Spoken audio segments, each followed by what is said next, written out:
Man, we made it. The NBA playoffs are finally here. The most wonderful time of the year in my book. Before I went into production making this playoff preview, I was struggling to find a title. You know, I could have went with who can actually win the 2025 NBA title. A captivating but simple title. But as you can see by the title of this video, this might be the wildest NBA playoffs yet. And there's a facet of reasons why that is the case. But particularly, you look at the Western Conference matchups. Besides the 1 versus 8 seed matchup between the Thunder and the Grizzlies, you can make a case that the rest of those matchups are even. You look at the Denver Nuggets against the Clippers. How the Clippers and Kawhi Leonard has been playing along with James Harden. Their depth of Visa Zubac has been having a career year. That could be an entertaining series. Of course, the Denver Nuggets, Nikola Jokic just being one of the best big men of all time, averaging a triple-double despite the turmoil with them firing head coach Mike Malone right before the playoffs. You look at the Lakers against the Timberwolves. That's going to be an amazing, thrilling series in my opinion. Luka Doncic again facing Anthony Edwards, who we saw them face off last year when the Mavericks played against the Timberwolves in the Western Conference Finals. But now with Luka paired with LeBron James and Austin Reeves, it's going to be a really good matchup there. So you can look at those matchups alone being really entertaining. But my personal favorite, because of course I am a Houstonian from the Houston area and cover the Rockets for ESPN Houston, the Houston Rockets against the Golden State Warriors. Now obviously this is a totally different Rockets team from the James Harden and Chris Paul era. That year, particularly in 2018 when Chris Paul got hurt, that what if still hurts the most. But now this young revitalized Houston Rockets team with an Amen Thompson, Jalen Green, Alfred Şengün, veterans like Fred VanVleet, Dylan Brooks, and really a lot of young talent. Jabari Smith Jr., another veteran, and Steven Adams. They have a lot of depth. Tari Eason. That's going to be a really feisty matchup, and a lot of people are going to point to the matchup when Amen Thompson locked up Steph Curry a week before the regular season concluded, when the Rockets won that game in Golden State and Steph shot 1 for 10 from 3. A lot of people counter answer to that would be, oh, the Warriors played 4 games in 6 nights, so of course they weren't going to be that well. Well, what I have to say to that as well too is that Amen Thompson is a fearless young player. Everyone is starting to recognize how potent of a defender that he is and the type of potential that he has athletically and just his skill set in general. And I think that's going to be on full display. And as we get into this video later, when I predict the series, not only the first round but more rounds, we'll get further into this series talking about the prediction of it between this Golden State Warriors matchup and the Rockets, because obviously you have to respect the Golden State Warriors having Jimmy Butler, who has really helped Steph Curry and made things easier for him being a part of that team since the trade deadline, and Draymond Green has been playing well too. But I think that series between the Rockets and the Warriors, it could arguably be the best first round series regardless of conference, whether it's in the West or East. And if you look at the Eastern Conference, I'm not gonna lie guys, there could be some really good matchup, but we know what the West is compromised of. We think that's better. But I will say the Pacers and Bucks first round rematch from last year, at first before the Damian Lillard reports, I was gonna have the Pacers winning the series. Now Dame is not gonna play in game 1, but now if he returns in game 2 or game 3, that changes things, because obviously Giannis, he was out for the first round last year and the Bucks lost in the first round, so they didn't have their best player. But now having Giannis and Dame, I think they're gonna be able to at least take off against the Pacers. Now beyond that, we'll see later in the video what I say, but I think that they can win that series if Dame comes back and is even like 75 to 80%, because we know how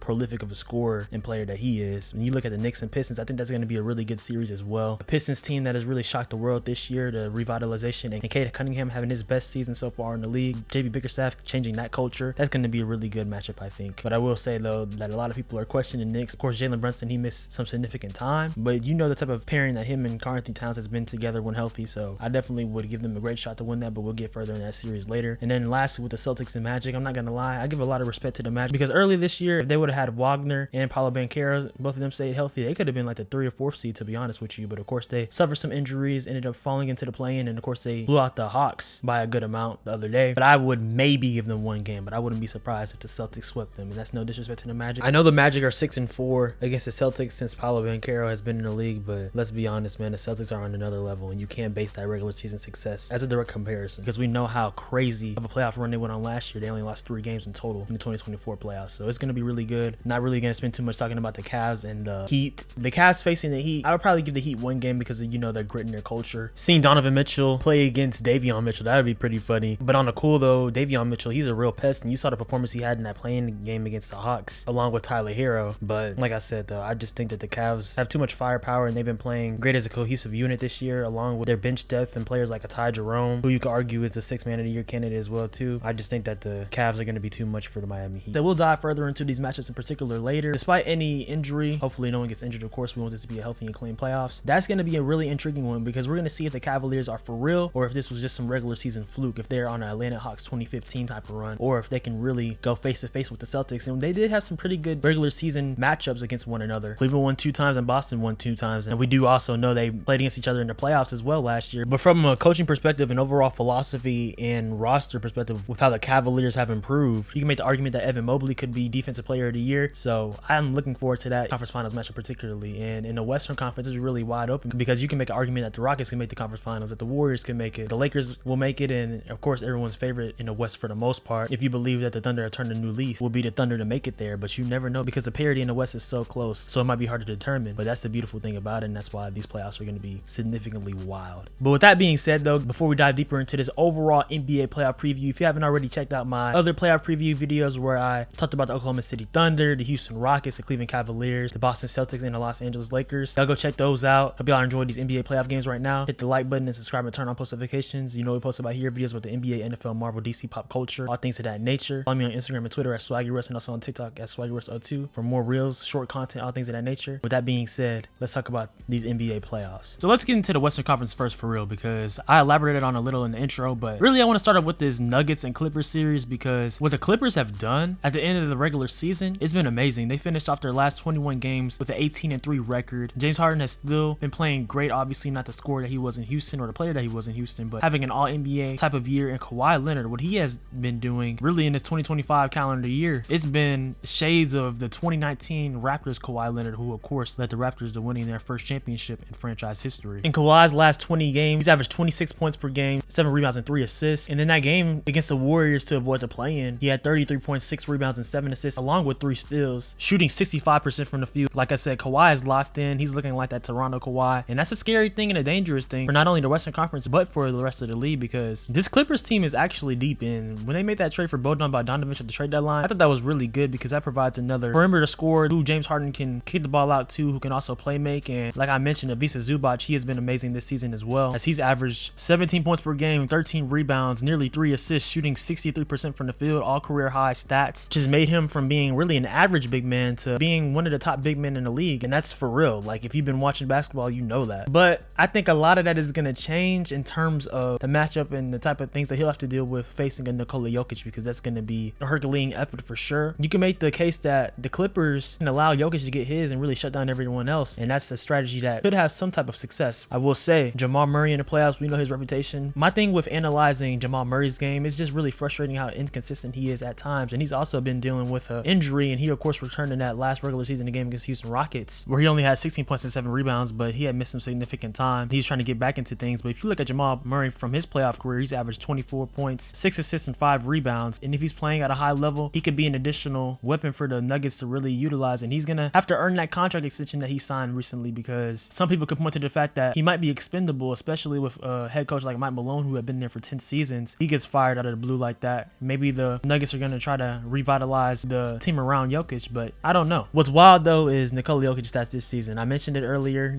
averaged 30 points per game, 13 rebounds and 10 assists, shooting 57% from the field, averaging a triple-double, of course, doing legendary things. And this is maybe a conversation for a different video that I might make eventually, but Nikola Jokic is nearing his name on top 5 big of all time, and certainly a top 20 player of all time. But we'll leave that conversation for another day, because we want to talk about the playoff matchup. And I think a real key indicator, in my opinion, because I talked about it with Kawhi Leonard, I think as long as he is healthy, that's the main thing. As long as he's healthy, he's going to show up and play his A game. But with the Clippers particularly, it's James Harden. We know the type of playoff struggles that he has had throughout his career. Don't get me started, obviously, as a Houstonian, what he did with the Houston Rockets. Don't make me talk about the Game 6 game in the Western Conference semifinals against the Spurs, where Kawhi Leonard didn't even play and the Rockets still got tapped. Or in Game 7 against the Golden State Warriors in 2018. I know the team missed 27 straight threes, but James Harden didn't necessarily help out the most in that game either. Or some of his matchups a part of the Philadelphia 76ers last year with the Clippers as well. So it really just points to a lot, and it's going to come down to James Harden. Obviously, he is a great playmaker as well too, great combo guard. Really throughout recent years, he's been more viewed as a point guard. We're going to see if he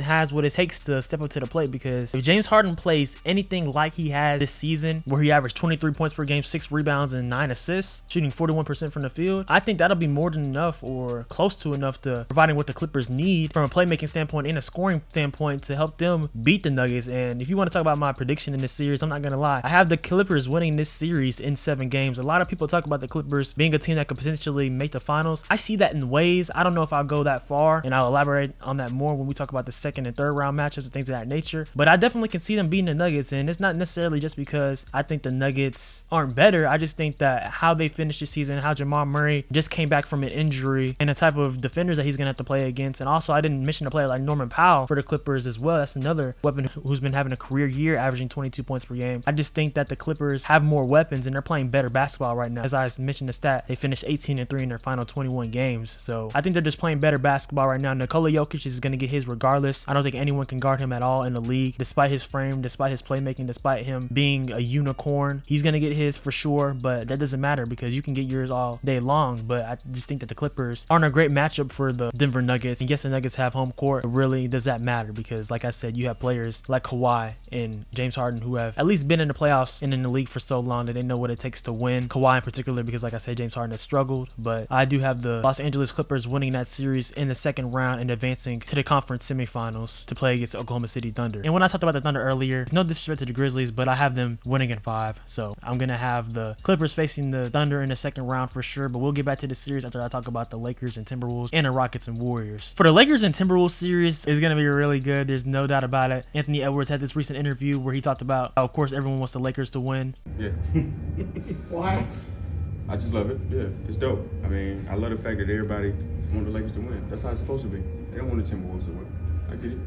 I can definitely see that narrative, and it's been annoying for sure following the NBA for years, and it's conflicting now because as a Luka Doncic fan, I'm like, dang, I do want them to have success to an extent, but it is true. Everyone talks about the Lakers, whether they're relevant or not, kind of like the Cowboys in the NFL, but that makes it even more intriguing. But the reason why I have the Lakers winning in 6 games in this series, yes, I'm going to go on and say the prediction, because, dude, they have Rudy Gobert, and that's no disrespect to Rudy Gobert. I mean, that sounds bad, obviously. Rudy Gobert is a 4-time Defensive Player of the Year, too, by the way, so it's no disrespect to him. I'm just saying, though, in this particular series, it's hard for him to be on the court when he's playing against such offensive firepower. You saw what the Mavericks did against the Timberwolves last year. At times, Rudy Gobert was unplayable. You get him switching to that pick and roll with Luka Doncic. That's barbecue chicken. We saw that last year, for example. Don't let that happen again this year, Chris Finch, because if it does, it's wraps. LeBron James will take him to Austin Reeves to an extent. I think that he'll mix him up from the perimeter as well. So a lot of people will point to the matchup that the Lakers had against the Timberwolves. Of course, Rudy Gobert and Julius Randle didn't play in that game, and the Lakers won that game 111-102, and LeBron had 33 in that game. But we can just scratch that off the surface for not counting, because now the Timberwolves will be fully healthy, the Lakers for the most part fully healthy, and we know the Lakers are undersized as a team, but I think in this particular matchup that could help, because like I said, Gobert getting into the pick and roll, that's not gonna fare well for them defensively. Now offensively, it really comes down to me with Julius Randle for the Timberwolves to have a great chance in this series and what he can do, because at times he becomes predictable. Let's be honest, he didn't play last year in the playoffs with the Knicks, and that hurt them to an extent for sure. We saw him win in 2021 the most improved player, things of that nature. He's had some great moments throughout his career, but I don't think that he provides a type of capability, and I just simply don't think he's as good as a player as Karl-Anthony Towns was for the Timberwolves last year. And I think that the Knicks won that trade, but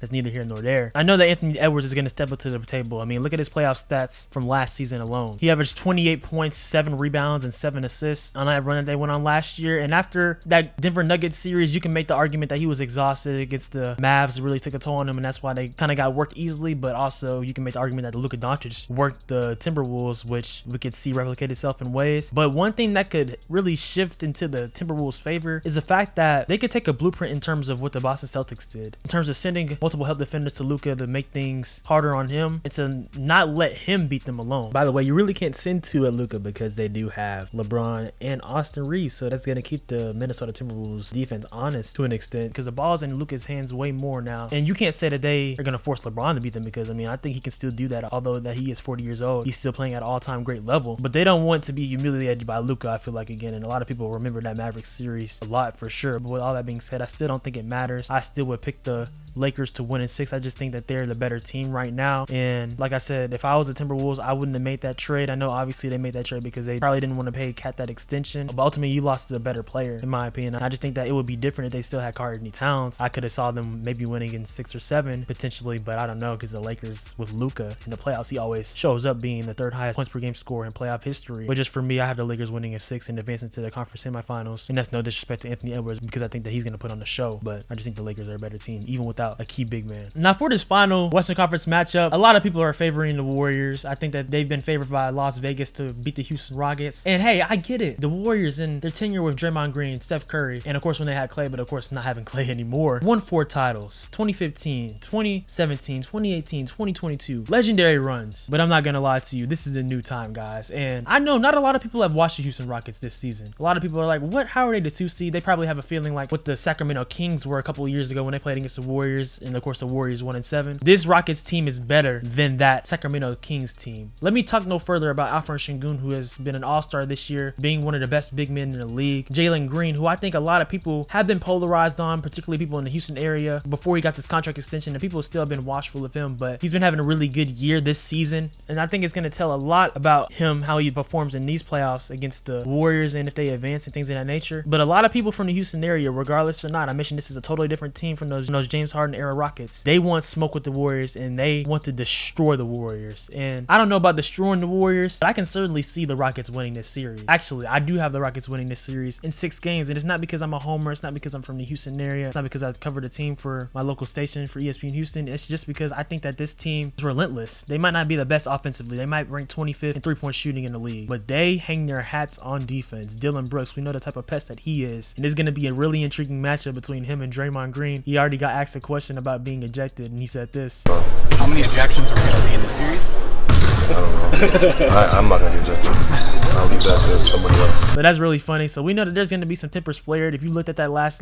regular season matchup between the Warriors and Rockets, Draymond Green was trying to get in the head of Alperen Sengun, and Alperen Sengun still had a really good game where he had 19 points, 14 rebounds, and 4 assists. I think that's going to be really good to see Draymond against Alperen Sengun. But and Amen Thompson guarding Steph, I think that's going to be really nice to see. Steve Kerr and the Golden State Warriors coaching staff is going to probably try all in their power to get Amen Thompson off of Steph, whether it's backdoor screens, things off the pick and roll to get different switches and things of that nature. But I know Ime Udoka will probably have a counter for that as well. So I think for sure we're going to see coaching at a very high level in this series. Ime Udoka, of course, led the Celtics to the NBA Finals in his first year as head coach in 2022, where they did lose to the Warriors. So I'm definitely thinking he's going to be thinking a lot about that as well, wanting revenge to an extent for that. And that's why I think that is going to be a really long series. I can see it going 7 games, but like I said, I have the Rockets winning this in 6 games because I just think that they have a lot of depth and a lot of young depth. Tari Eason is also another great defender on this team who Rockets fans value a lot. Also, at times when the Rockets run their 2 big lineup with Sengun and Steven Adams, it works into their favor a lot of times as well. So I think it's going to be a really good matchup. Fred VanVleet also adds that championship pedigree, which he won in 2019 with the Raptors getting his ring. And he's been a former 6th man of the year, a former All-Star as well too. Has been a huge help and extension of a coach on the court as well to this Houston Rockets team. So I just think it's a new time. A lot of people have the Warriors making the conference finals shoot, and I can see that point. Shoot, Jimmy Butler, we know what he does in the playoffs. We saw what he did in that play-in game against the Memphis Grizzlies, same with Steph. But I just think it's going to be different. I think the Rockets are going to be very physical with this team, and hopefully the refs let these teams play. Because if they're calling fouls left and right, that's almost unwatchable, and I hate games like that. Hopefully it's a really good and long series. I think it will be. Of course, Steph Curry can have a signature performance, but I think it will be a little bit harder with Amen Thompson guarding him. Not saying that Steph isn't going to still be efficient at times, of course, when the matchup is differently, but I just think when Amen Thompson is guarding him specifically, it's going to be harder for him to,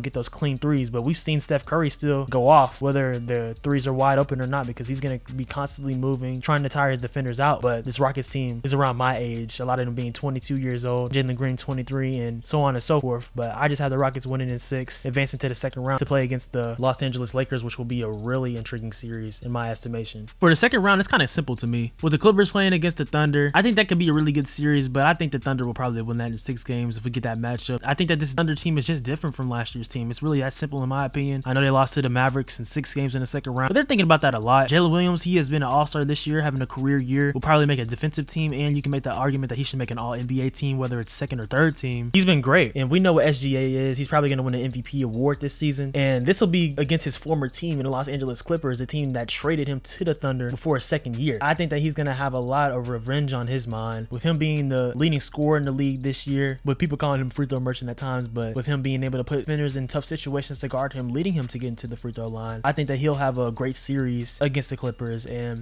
on the other side, James Harden playing against his former team, but he only spent a few seasons on the Thunder in his early career, so I really don't buy too much stock into that. I think Kawhi will get his as long as he's healthy, but the Thunder, I just think they're a better team. They really are. I think that they're going to make the conference finals for sure, regardless if they were to face the Nuggets either too, but I really think the Clippers are going to make the conference semifinals. But the Thunder, they're just too deep in my opinion, because you not only look at SGA and Jalen Williams, but you also look at Chet Holmgren. You look at Isaiah Hardenstein, who's been a key pickup for them this season, which they didn't have last year. Alex Caruso has been a key pickup who they didn't have last year as well. And then Lou Dort's still playing playing at a great level defensively and at times makes shots, and teams are willing to leave him open, but sometimes he makes them pay. So that's another key element there. Players like Isaiah Joe, who have been integral, same with Aaron Wiggins, and at times to a case in Wildest. I just think this team is too deep and it's just overall better than the Clippers. But I think the Clippers, they'll probably make this a good series, but I just have the Thunder making the conference finals, and it's really that simple to me. This Lakers-Rockets conference semifinals matchup is kind of a tough one because at a minimum, if you're a Houston Rockets fan, the expectation for them at this point with what they've done throughout this regular season is at minimum win one playoff matchup. And if they do that against the Warriors, which I think they will in 6 games, whatever you do is just icing on top of the metaphorical cake. But it's kind of tough for me to pick them against the Lakers. I buy no stock into the fact that the Lakers won 2 out of 3 regular season matchup games because it just doesn't matter in my opinion, not gonna lie. But it's really because of how Luka Doncic has played against the Rockets throughout his career. And I know in previous years the Rockets weren't as good when Luka has absolutely smoked them, but you look throughout his 20 games in his career against the Houston Rockets, he's averaged 31 points per game, 10 rebounds and 8 assists. He just really feasts against them. It's kind of just that simple. And don't use that April 11th game at all as an example he does against the Rockets, because that was against the Rockets reserves. They were resting a lot of their starters and key players in their rotation. But it's just hard for me to pick the Rockets in this series. I love Houston. I want to see them go to the conference final for sure. It will be their first conference finals appearance since the 2017-18 season where they lost to the Warriors in 7 games. But I just think they're a little too inexperienced and they need some of that heartbreak like similarly the Oklahoma City Thunder had last year, which will elevate them into the following season to really have them go on a real title run. I just think that the Rockets, they're still new in this current group. I do have them winning in the first round, but I would probably pick the Lakers to win in the second round. And being a long series, being 6 to 7 games, if I had to pick 6 or 7, I would probably pick 7 games because the Rockets aren't going to go out without a fight. But I just had the Lakers meeting the Thunder in the conference finals, which would make an intriguing storyline, particularly a Shannon Sharp. Oh, look here. You can say SGA,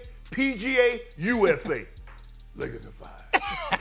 Who has talked so much trash about the Lakers beating the Thunder in 5. But yeah, man, I love the Rockets. I love what they're doing. I love what Ime Udoka is building there, what Rafael Stone, the general manager, has built there, and how the young players have played. But I just think that this year in particular, despite being the 2 seed, I think that their ceiling right now is the conference semifinals. And I could be wrong. They can make the conference finals potentially and, you know, play against the Oklahoma City Thunder. But I just think that the Lakers with LeBron, with Luka Doncic, with even Austin Reeves, how he has played, the basketball acumen of JJ Redick, I think that they would beat the Rockets, but I could be wrong. Don't get me wrong, and I hope I am wrong because I support the Houston Rockets wholeheartedly, and that would provide me to make more content for Houston Rockets games in the playoffs. So don't get me wrong, I would love that, but I just see them losing against the Lakers, but potentially adding future reinforcements, if you know what I mean. Obviously the Kevin Durant rumors, but I don't know about that. It depends on what it would take. I wouldn't be a fan of that if that included a player like Jalen Green. I know a lot of people in the Rockets community has been polarized about that, but we can talk about trade talk later. That's irrelevant right now. I just think that the Rockets are going to need to suffer a little heartbreak because they're a little new at this, but at the same time you can make the argument too is that the NFL, for example, in the playoffs this year with the Commanders, they made the conference finals in the first year with Jaden Daniels. What they don't know didn't hurt them, and they ended up being close to a Super Bowl. Of course, they got blown out against the Eagles, but they were 1 round away. So you could say, hey, the Rockets, I mean, they've been playing great throughout this whole year, and they could get to that type of level, but I just have the Lakers making the conference finals. So with that being said, let's talk about the conference finals matchup between the Lakers and the Thunder. It could be Shea. It could happen in May or Ryan Day.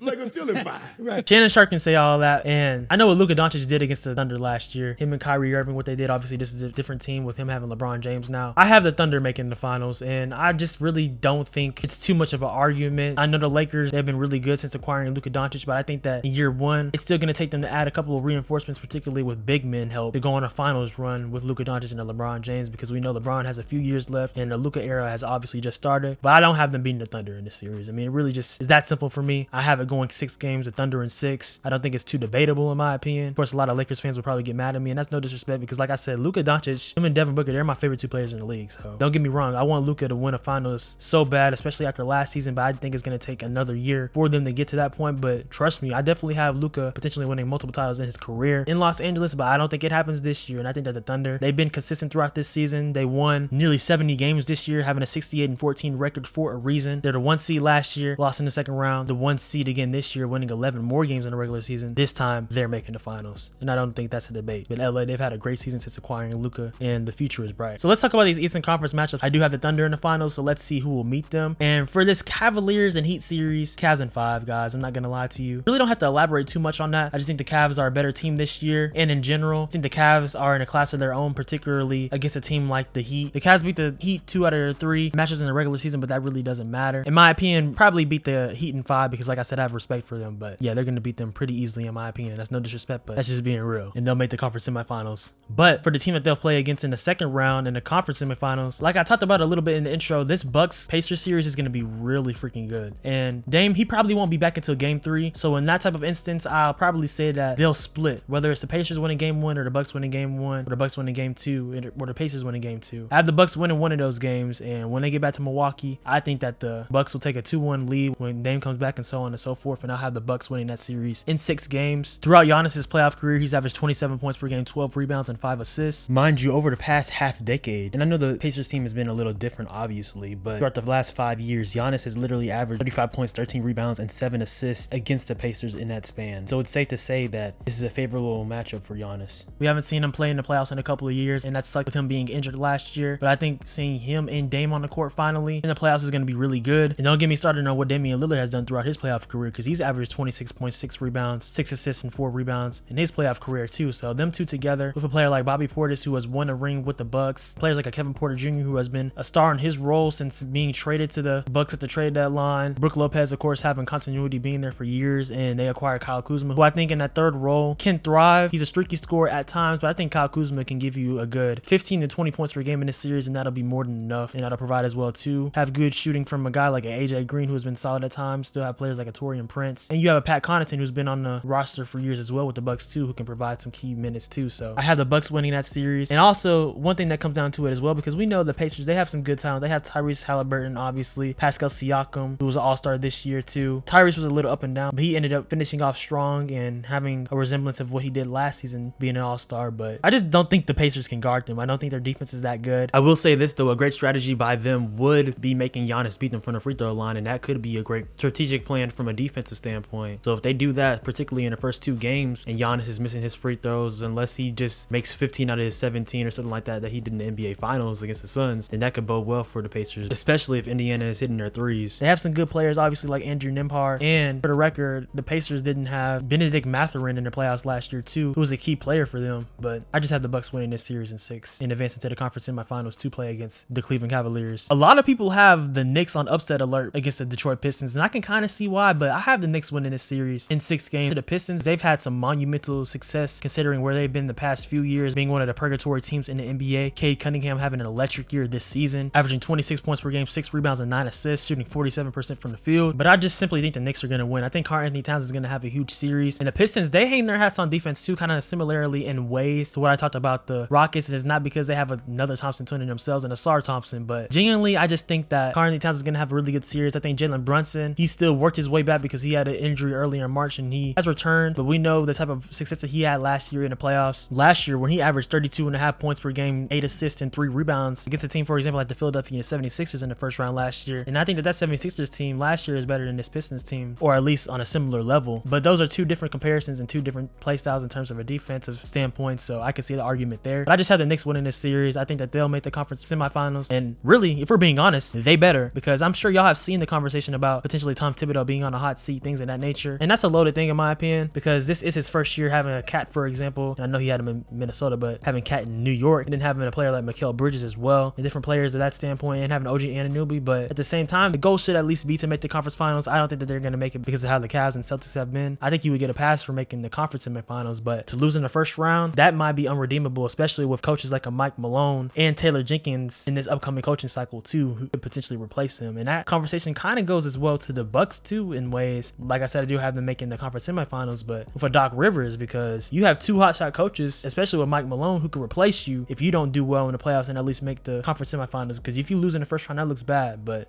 for the Bucks, I have them facing the Cavs. For the Knicks, I have them beating the Pistons in 6 games and making it to the conference semifinals, where they will face the Celtics. Yes, the Celtics. No disrespect, Orlando Magic fans, Magic players, things of that nature. I have the Celtics winning this in 5 games. And I talked about it earlier. I have the Cavs and the Celtics in the conference finals, so it's no question. I'm not going to be too long on these conference semifinal matchups. I have the Cavs beating the Bucks in 6 games because I have to give respect to the Bucks, of course, with Damian Lillard and Giannis intact with each other, but I just think that the Cavs are going to be too much for them. And then I have the Celtics beating the Knicks in 5 games, honestly, because I don't like to reference too much of the regular season games, but I think it's very relevant to this point. The freaking Celtics beat the Knicks every single time that they played against each other this year. They won 132-109 in the blowout, 131-104, 118-105, and in their last matchup they won 119-117. So 3 out of those those 4 matchups were blowouts. So I don't think that that would favor the Knicks at all. And yeah, I think that they would win in 5 games. I know the Knicks, they have a lot of talented players. I mentioned their roster a second ago. OG Anunoby is very versatile, and he's been really good for them this year and last year when he was acquired from the Raptors as well. But I just think that the Celtics are too much, and they have too much firepower for them, and that they're gonna make the conference finals and play against the Cavs. And I think the Cavs are gonna beat the Bucks in 6 games in that fashion. And I'm gonna give a lot of respect to the Cleveland Cavaliers, I bet, by just saying that y'all already know how I'm leaning in these conference finals. But I have the Celtics beating them, and it's no disrespect to the Cavs. And I think these conference finals right here between the Cavs and the Celtics, we're gonna learn a lot. Like I said, are the Cavs for real, or are they just regular season dominant merchants? We will see. But regardless of that, they could play great at their highest level in these conference finals against the Celtics. I'm still picking the Celtics to win in 7 games. I was thinking of saying 6 games, but I'll give respect and say 7 games, because the Cavs, when they're clicking on all cylinders, they can be very hard to beat, and I'm gonna give a lot of respect to them. So I think that it's gonna be a long series. I think that the Celtics will win though, and that they're gonna face the Thunder in the finals. I think it's gonna be the playoff series that we've waited for the longest, because we've noticed the gap between the Cavs, Celtics, and really everyone else. Both of these teams won 60 games, Cavs winning 64 and the Celtics winning 61 in the regular season. But I just think that the Celtics experience bodes well for them, because Jason Tatum and Jaylen Brown, they've been making at least the conference semifinals since at least Jaylen Brown's 2nd year in the league. And when Jason Tatum was a rookie, they made the conference finals in his 1st season. So they know what it takes to get there. They won the finals last year for a reason. I think that they're going to make the finals again this season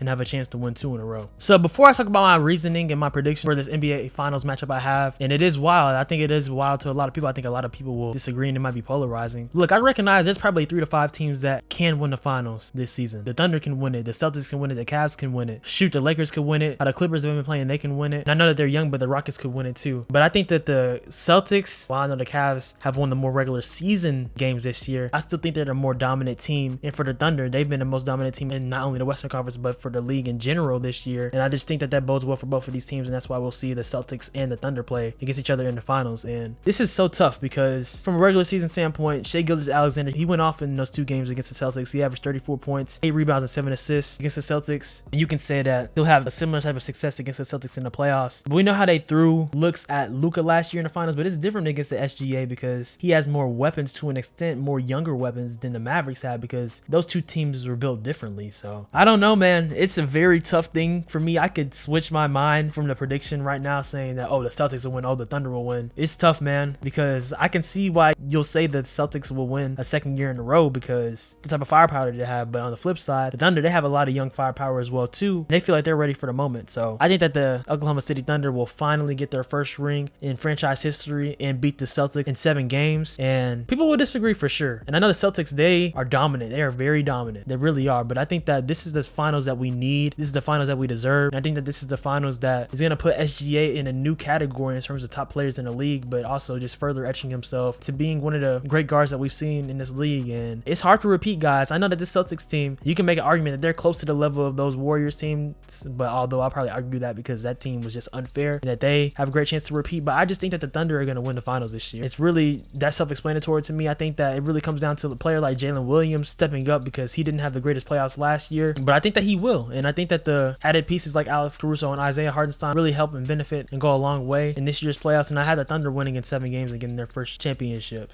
in franchise history. And really, they should, to be honest, because if you look at it from a Sam Presti standpoint, he has been able to accumulate so much talent for this Thunder team in the past 16, 17 plus years. This is the best team that they've had, arguably, you can say, since the KD and Westbrook days. It's time for them to win, because if not now, then when? Because the rest of the league is only getting better. And while the Celtics, they have a great chance to repeat, I just think that time is of the essence and that the Thunder will win the finals this year. And that's a wild prediction, I know, because a lot of people will probably say otherwise. They'll probably pick the Celtics. They'll probably be like, clearly the Celtics are better. They're more dominant, things of that nature. I think Jason Tatum, like I said, I think he's going to have a huge playoff run. And hey, I could very well be wrong. Honestly, a lot of us are wrong at times. We look at past years, I've been wrong. I'm sure a lot of y'all have been wrong in terms of picking the champion. Last year, though, it was kind of easy to tell that the Celtics were going to win, if we're just being real, because they were the most dominant team. But I just had the Thunder winning this year because, like I just said, the Celtics were the most dominant team that year. And in many ways, the Thunder were the most dominant team this year. And that really bodes well for OKC. So I have them beating this Boston Celtics in an electric 7-game NBA Finals. It will be very memorable. It will be a great payoff to how this season has been in terms of of, you know, different ratings, the Luka trade happening, all these different trades happening at the trade deadline. And I just think that the Oklahoma City Thunder are going to win their first championship. But y'all let me know in the comments down below what y'all think. If y'all think that I'm wrong, if you think that this is an accurate prediction from both sides of the Eastern Conference and Western Conference. I wanted to split things up in terms of a conference standpoint in the predictions because it's going to be wild. Genuinely, it's going to be wild, but it's going to be a great ride. And I'm excited because, like I said, this is the greatest sport in the world. And we didn't have the greatest finals last year, but I think we're for sure shaping up for a great NBA finals this season. And it's going to be amazing. So yeah, guys, make sure you hit the like button and subscribe and turn on. So yeah, guys, y'all make sure y'all hit the like button and subscribe and turn on post notifications. Y'all been going crazy on these NBA videos recently, particularly with the playoff previews. I really appreciate it because it really just means so much. And we have a lot more great content on the way. I'm going to be creating more playoff videos throughout the playoffs for sure, previewing different series, talking about different runs that players go on because we have to, of course. It'll be a great topic of conversation. We can also laugh at myself if my predictions end up being way off, so that'll be a great thing there too. But just stay tuned for more content and stay tuned for my video coming next week where we're going to be talking about the top 10 NFL draft prospects